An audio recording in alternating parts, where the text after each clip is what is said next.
നമസ്കാരം. ഇന്നത്തെ കാലത്ത് സ്ത്രീകൾ എല്ലാ കാര്യങ്ങളിലും പുരുഷന്മാരോടൊപ്പമോ അവരെക്കാളും മുന്നിലോ ആണ്. എന്നാലും സ്വന്തം ആരോഗ്യം സംരക്ഷിക്കുന്ന കാര്യത്തിൽ പലരും ഇപ്പോഴും ഒരുപാട് പിന്നിലാണ്. ആരോഗ്യം നിലനിർത്താൻ ഓരോ സ്ത്രീയും ഇന്നു മുതൽ ചെയ്തു തുടങ്ങേണ്ട കാര്യങ്ങളുണ്ട്. അവ എന്തൊക്കെയാണെന്ന് നോക്കാം. ഒന്നാമതായിട്ട് സ്ട്രെസ്, മാനസിക സമ്മർദ്ദം മാക്സിമം ഒഴിവാക്കുക. ഇതിനായിട്ട് യോഗ, മെഡിറ്റേഷൻ ഒക്കെ ചെയ്യുക. പിന്നെ കൂടുതൽ വെള്ളം കുടിക്കുക. ഇത് ശരീരത്തിലെ മാലിന്യങ്ങൾ നീക്കം ചെയ്യുന്നു. വൈറ്റമിൻസിൻ്റെയും ധാതുക്കളുടെ അബ്സോർപ്ഷൻ ഒക്കെ കൂട്ടുന്നു. കൂടാതെ രാത്രി ഒരു 7-8 മണിക്കൂർ ഉറങ്ങുക. ആരോഗ്യകരമായ ഭക്ഷണങ്ങൾ കഴിക്കുക. ജങ്ക് ഫുഡ് മാക്സിമം ഒഴിവാക്കുക. പിന്നെ ശരീരം ശ്രദ്ധിച്ച് പരിപാലിക്കുക.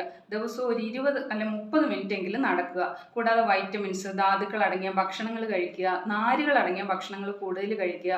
പിന്നെ പറ്റുവാണെങ്കിൽ എല്ലാ വർഷവും ഒരു ഹെൽത്ത് ചെക്കപ്പ് നടത്തുക. പിന്നെ ഏറ്റവും ലാസ്റ്റത്തെയും ഏറ്റവും പ്രധാനപ്പെട്ടതായ കാര്യം, എത്ര സന്തോഷത്തോടെ ഇരിക്കാൻ പറ്റുമോ അത്ര സന്തോഷത്തോടെ ഇരിക്കുക. പോസിറ്റീവായിട്ട് ഇരിക്കുക.